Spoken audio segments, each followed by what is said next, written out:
Look at that. And isn't she beauty? Both of them. The size difference, even looking through the viewfinder, this camera is pretty significant.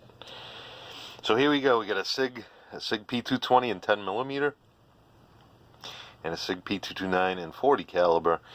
I have this one just for effects. SBC's getting the trigger kit for his P220 and 45. This one supposedly already has it. We're gonna try him on film here, but this is a 229, so I got the short reset trigger, or SRT kit, whatever it stands for. So let me demonstrate. The one thing I want to show you is just the sheer mass of these things. You should be able to see that. Zero it out. Put this aside for a second. So zero it out. I got it set to ounces. So it's about 42 ounces, 41 3/4 ounces. It's a Sig P220 in 10mm, no magazine in it, so it's empty. There's nothing in the chamber. She's a beauty though, isn't she? So we'll put that aside. And then look at the Sig P229. I must have got this in the, might have been the 90s. She's empty, but I could tell the trigger feels pretty good. The trigger feels pretty good. We'll go over the resets on both of them. But this, no magazine, weighs just over 29 ounces, so you can see it's a lot lighter. This is a double stack, so it's thicker. It's thicker. I think I tried the 1911 case. It doesn't really work in this. So, the night sights on this one. So, looks pretty good. So here's the triggers. Do this one first. This doesn't have anything in it. This is stock. So, clear, single action.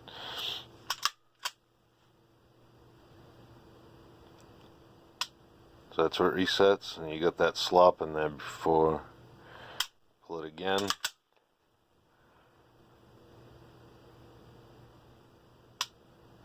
And then before you can hit the brake, there's a little bit of slack. We're going to see if that helps. The trigger's real nice on this thing though. It's really crisp. So I think that's because I have a lot of rounds through it. So now this one, which is pretty new, I bought it used, but the guy, you know, like everybody says, 200 rounds through it. So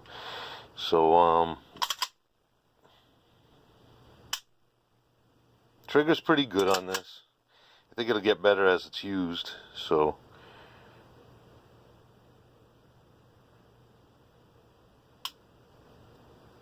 there's just a little bit less play in this. Not huge though. This is a big beefy machine right here.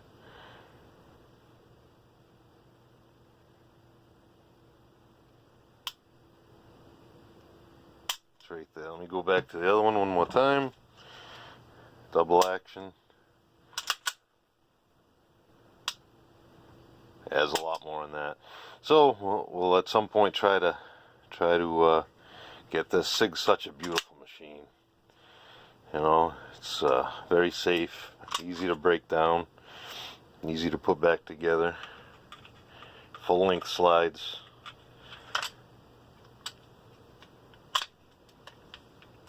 There you go. Decocker. I don't like the double single action, but we'll get to that later. All right, I'm putting the short reset trigger kit in the old P229.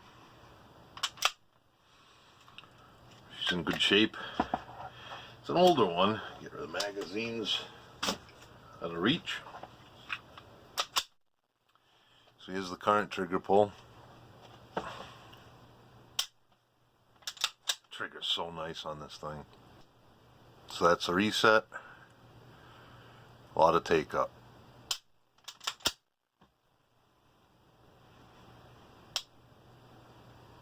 Alright.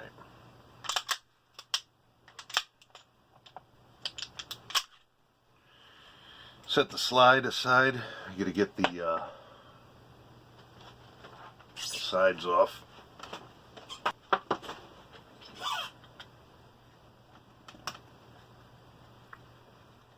Might as well just do the work right in the case here.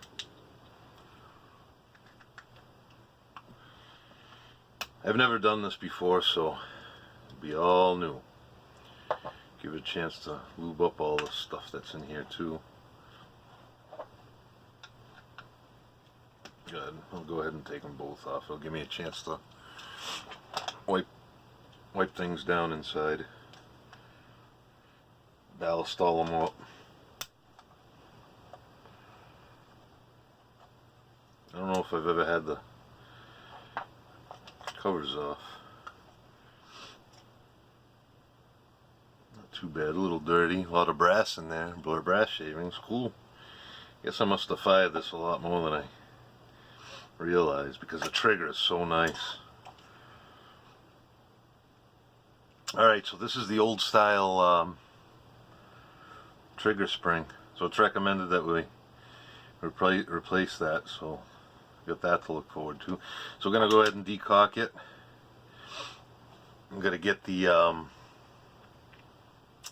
tension off of this spring right here, and then we're gonna push it out. Have a couple punches.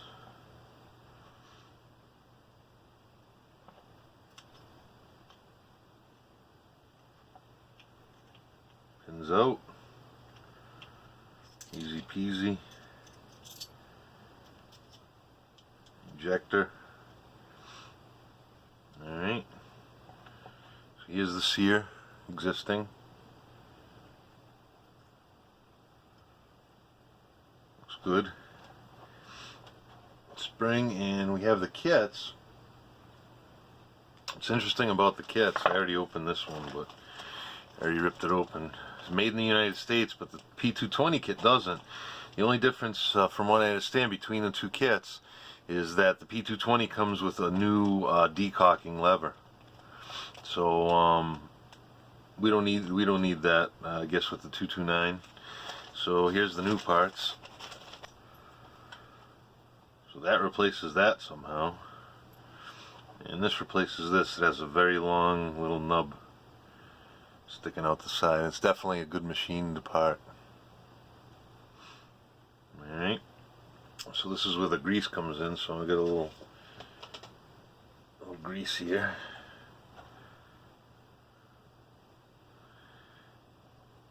Lube it up. Probably should do a dry run first, but I'm hoping once I get it in there I don't have to take it out. So there. Alright, yeah, greased. I'm definitely going to wipe it out after the if we attain any sort of success with the trigger here. So we're going to do this exercise again. Decocked, disassembled, sides off. Just going to push all the stuff out. Alright, I'm going to throw the ejector back in. It goes so there's a pin that holds the ejector, but there's also a pin that the roll pin that we just took out kind of holds it in as well. And you have to put this on here. In one of the dry runs of this, I actually made the mistake of forgetting the ejector. It didn't work out too well because you can't get anything, because it has to go on and then slip behind the hammer. And this is slip behind the hammer there. Alright. So now we got to get that trigger lined up with the trigger sear lined up with the hammer. So I'm just going to chuck it in there and try to maneuver it to a good spot. It does so because of that big ear now, but if you look in the middle here, let's see if you can see that. You can see where that hook goes. That's the critical position right there. In this little gap right here, you'll see right there. Alright. So now we got that on. Now the way this goes is with the it's like a key, but it goes with the key facing forward. So what I'm going to do is from this side, I'll align the roll pin or the punch through. I'm going to back it out just a little bit so I could get this down in there. Line that up. Hopefully. Boom. And the last thing, of course, is the spring assembly. So with the spring assembly, because I came in with the wrong side, I'm going to push the roll pin through partially. That'll keep it in there long enough. And we'll just drop the spring in there. So what I used forceps on one of the attempts. So essentially what I'm doing is I'm just lining up everything, lining all the holes up, everything in the correct way. Then we have to line it up. There we go. So we're in now. Then we need the pin, roll pin. Well, it's not really a roll pin, I guess, but pin nonetheless. So we're going to push this in just enough to... Oh, look what I did.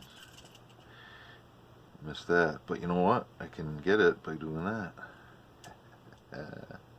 So now the challenge will be getting this in there. I'm going to use my forceps.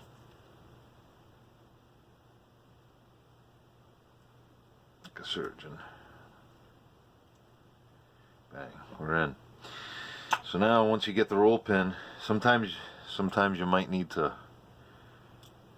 guide it in with the punch. And then what I do is if I hold the punch on an angle, you can countersink the pin a little bit, and roughly the same on both sides, so it's not protruding into the slide area.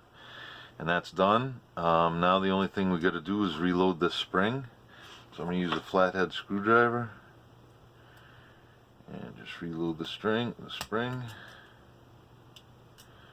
Bang. So everything seems to be okay. So that's it. Decocker works. Double action trigger works. I'm going to cock it, reset, and it should be single action. While I'm holding, I'm going to reset it, cock it. So see what that reset is now. Oh yeah, and it's right there. No take up whatsoever.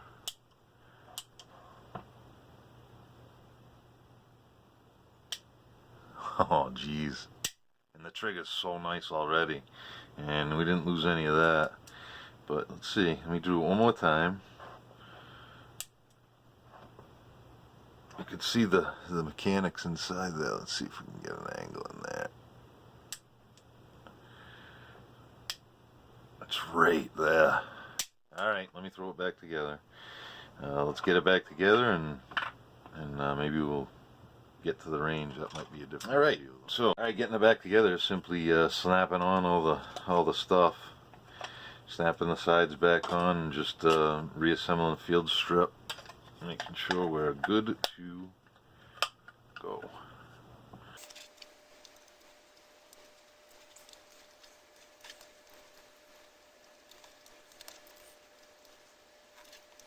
Okay. Very important that the ejector's in place and the springs put in, and we are good to go. I'm going to cock it. I got the slide release down. We'll slide the slide back on.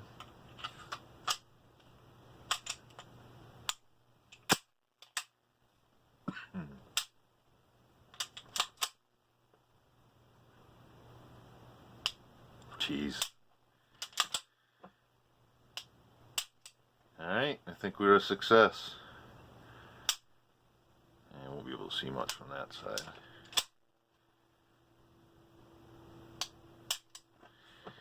Exeter, New Hampshire. Piece of machinery, as stated in the past. They're the Sig 229 SRT kit, or short reset trigger.